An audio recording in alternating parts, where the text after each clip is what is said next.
Армысыз, қазақ елі. Қазақ халқының салт-дәстүр арнасына қош келдіңіздер.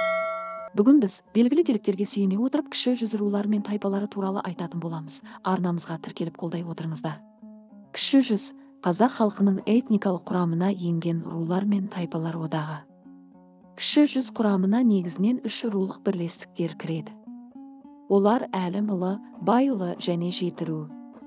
Әлімұлына Қарасақал, Қаракесек, Төртқара, Кете, Шөмекей, Шекті рулары жатады. Байұлы 12 атадан құралады. Олар Адай, Алтын, Жаппас, Алаша, Байбақты, Бер, Есентемір, Қызылқұт, Шеркеш, Ысық, Таз, Тана. Жетіруға Тама, Табын, Хердері, Жағалбайлы, Керейт, Телеу, Рамадан рулары кіреді. Кіші жүз рулар мен тайпалары Сырдарияның төменгі саласы бойын, Ырғыз бен Торғайдың қосылған жерін, Борсық пен Қарақұмды. Жазда Оралдың тармақтары бойын, Тобылдың бас сағасын, Ырғыз бойы мен Мұғалжар тауларын қоныстанды. Ақтабан шұбырынды жылдарына дейін кіші жүздің батыстағы шекарасы Жем өзені болды. Ал Ақтабан шұбырындыдан кейін кіші жүз қазақтары Орал өзеніне дейін жетті.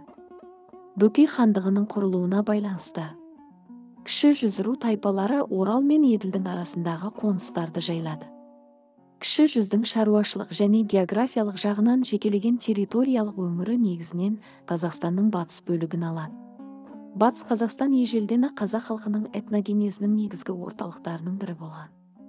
Мұнда көне заманда Сармат тайпаларының одағы, ал моңғол шапқыншылығынан кейін Ноғай ордасы орын тепті. Қазақ тайпалары Батыс Қазақстанда 16 ғасырда, яғни Ноғай ордасы құлап, ноғайлардың бір бөлігі шығысқа қарай көшіп кеткен соң біріге бастады да кіші жүз қалыптасты. Кіші жүз ұлы жүз бен орта жүзден кейінірек құрылды. Кіші жүз халқының көпшілігі бұрын Ноғай ордасының құрамына кірді. Олардың ішінде, мәселен, Алшын сияқты үлкен тайпада болды. Алшын туралы деректер ертеден бар. Алшындардың ежелгі мекені Алтай, 10 ғасырда алшындардың бір бөлігі қыпшақтармен бірге Қаңлы қауымында батысқа қарай аттанып Египетке дейін барған. Онда Мысыр билеушілерінің қызметінде болып, мәмлүктер әулетінің үстемдігін орнатуда айтарлықтай рөл атқарған. 10-12 ғасырларда Қырымдағы Қыпшақ, Каман, Печенек арасында алшындар көп болған.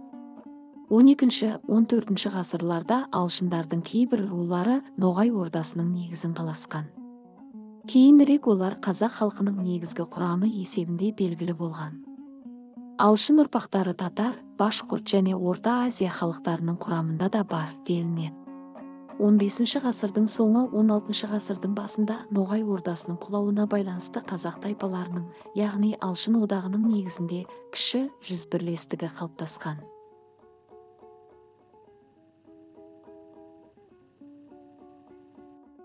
Сондықтан да ел арасында кіші жүзді Алшын деп те атайды. Ел ішінде кең тараған шежіреде кіші жүз Жанарыстан, кейбір шежірелерде Бекарыстан деп те айтады. Жанарыстан Ораш, одан Мөңке, одан Шаршар, одан Тұлпар, одан Тоқпан, одан Алау, одан Алшын туады. Алшыннан Нәдірғожа, Қадырғожа, Сәдірғожа туған делінеді. Алшынның бірінші баласы Нәдірғожадан Қаракесек. Қаракесектен өрбіген ұрпақ ішінде тайпа дәрежесіне көтерілген Шекті, Төртқара, Қарасақал, Қаракесек, Кете, Шөмекейді таратып, бұларды 6 әлім дейді. Алшынның екінші баласы Қыдырғожаға мал көп біткен адам екен. Сонысына орай былайғы жұрт оны бай деп атап, одан өрбіген ұрпағында Байлы деп кеткен. Сол Қыдырғожадан Сұлтансиық, Қыдырсиық, Бақтысиық туған. Сұлтансиықтан Байбақты, Алаша, Масқар, Тана, Қызылқұрт туады. Қыдырсиықтан Ысық, Жаппас, Беріш, Таз, Естемір, Шеркеш туады. Осыларға Қыдырғожаның Қанбибі деген қызынан туған Адайды қосып 12 ата Байұлы тарайды. Қанбибі Адайға босанар алдында күйеуі жаугершілікте қайтыс болғанын босанғаннан кейін естірткенде жүрегі жарылып өліп кетіпті. Қызылшақа кезінде толдыр жетім қалған Адайды Таздың шешесі бауырына басып емізеді. Бір ананы төл емгендіктен Байұлының басқаларына қарағанда Адай мен Таз халық жадында ағайынды болып саналады. Аққу менен қазы егіз, адай менен тазы егіз деген содан қалған. Алшының үшінші баласы Сәдірқожадан арғымақ, одан Телеу, Рамадан Табын. Тама, Кердері, Керейіт, Жағалбайлы туған. Бұл жетеуін жинақтап жетіру деп атайды. Алты әлім. Әлім ұлы да бір атадан емес. Оған қосылған кетемен шөмен жанама ата есебінде айтылады. Әлімнен тікелей өрбейтін қарамашық төрт қара, жаманақ шекті. Теген болат айнақ немесе қарасақал және ұланақ көлтуылы деген төрт ата. Жоғарыдағы екі атаны, кете мен шөменді қосқанда алты әлім не әлім ұлы болып саналады. Төрт қара қарамашық. Қарамашықтан ораз келді. Ораз, жан шүкір басқаша жан шүкір. Қараш есімді төрт ұл туған. Бұл төртеуі жастай жетім қалып, төрт қар деген атаққа ие болған. Бұл төртеуінен Тоқпан, Аппақ, Қосым. Торым, Бақшақ, Мазы, Келтеқара, Құлман, Құлтас. Ақкиіз, Қаракісі, Сейітқұл. Шобан, Тәлтекем, Қонысбек, Қара кемпір деп аталатын аталар өрбіген. Ұрпақ қуалап есептегенде бұл аталардың өмір сүрген кезеңі 16-17 ғасырлар аясына тура келеді. Төрт қаралардың мекен еткен жерлері Сырдарияның төменгі ағысы, Қызылқұмышы, Ырғыз бен Өт өзендерінің бойы. Келесі бір аңызда бір елде ас беріп жатыр еді дейді. Ет пісіп табақ тартар кезде көкжиектен төрт қара көрінеді. Сонда бір ақсақал тұрып, ау, ағайын, қырықтың бірі Қыдыр деген. Сәл сабыр етейік, мына төрт қарайған жолаушының батасы қабыл болар депті. Сонда әлгі төрт қарайған жақындап келгенде төрт бала болып шығады. Қарамашықтың төрт баласының төрт қара атануы осыдан еді. Ал таңбасына, аталарының таралуына қарағанда белгісіз бір себептермен Найманның Матай руынан бөлінгені байқалады. Оның Қаптағай тармағының бір атасы да төрт қара деп аталады. Әлім төрт қараның таңбасы мен Найманның Матай руының ішіндегі төрт қараның таңбалары бірдей айқыш, ашамай таңба. Ұраны, Айыртау, Алдияр. Шекті, Жаманақ. Бұл ру алғаш рет 18 ғасырда орыс деректемелерінде әлім ұлы ру бірлестігі құрамында аталады. Алты әлімнің құрамындағы ірі тайпалардың бірі. Шекті руы Айт, Бұжыр, Орынбай, Жақайым, Ожырбай. Байкөбек, Жанқылыш, Орыс деген аталарға бөлінеді. Шектілердің отаршылдыққа қарсы бас көтеруі Арал теңізінің батысы мен Хиуа хандығы аралығын мекендеген шекті руы қазақтарының отаршылдық саясатқа қарсы бағытталған көтерілісі. Сырдарияның төменгі саласындағы жерлер Россияға қосылғаннан кейін қазақтар патша үкіметіне жылына түтін басы күміс есебімен 1 сом 50 тиын салық төлейтін болды.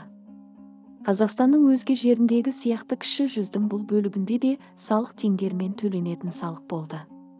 Осындай ауыр міндеттерден құтылу мақсатында шектілер Жамның жоғарғы сағасына қарай көшіп, патша үкіметіне наразылық білдірді. Патша үкіметінің көтеріліске қатысушыларға қарсы адам айтқысыз айуандығы жөнінде Герцен шығаратын Колокол журналы кезінде ашулы ызамен жазып, патшаның бұл әрекетін барынша әшкереледі. Есен Кетебаев басқарған кіші жүз қазақтарының көтерілісі. Шектінің ұраны, Бақтыбай, Жанқожа, Айыртау. Таңбасы айқыш, ұйқыш, балта бағана, үшкіл, шөміш. Қарасақал. Қарасақалдан Сарбас, Пұсырман және Шегір ұрпақтары тарайды. 20 ғасырға дейін Сырдария мен Қасқадария, Сырдарияның бұрынғы арнасы арасындағы Ақсеңгір, Көксеңгір деген жерлерді қыстап, жазда Торғай даласы мен Тобыл бойына дейін жайлаған. Әлімнің Айнақ, Тегін болат ұрпақтарын Қарасақал деп атаған. Оның себебі былай екен. Қазақ қалмақтың соғысып жүрген заман болса керек, күндердің бір күнде қалмаққа кеткен есесін қайтару үшін қазақ ханы қол жинап жорыққа аттанады. Қазақ қолы жау жағына келсе, қалмақ жағы да құлағдар болып сайланып бекініс жасап алыпты дейді. Қазақ жауынгерлеріне оқ жаудырып қорғанға жақындатпайды. Екі жақ бірнеше күн қаржысып, ақыры амалы таусылған қазақ қолы кері қайтпақшы болады. Сондағы айында Айнақ пен Тегін болат батырлар ханға сөз салып, әскерді бір күн кідіртуді өтінеді. Батырлардың бір ойлағаны бар шығар деп хан келісімін береді.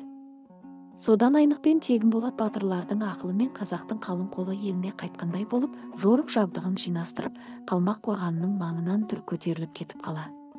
Сол күннің түнінде Айнақ пен Тегін Болат бастаған жігіттер Қалмақ қорғанының ішіне кіріп қақпасын ашады. Қақпаның ашылуын күтіп тұрған қазақ жауынгерлері де лап қойып, қалмақтарға ойран салып еттейді.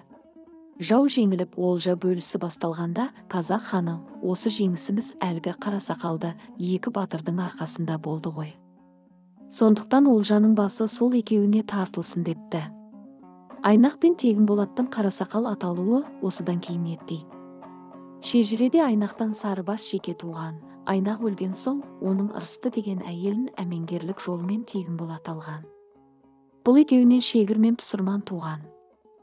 Міне, осы Сарыбас, Шегір, Пұсырман үшеуінен өрбіген ұрпақты жинақтап үш қарасақал деп айтады. Қарасақалдың ұраны Алдажар, Алдияр, Таңбасы, Үшкіл, Балға.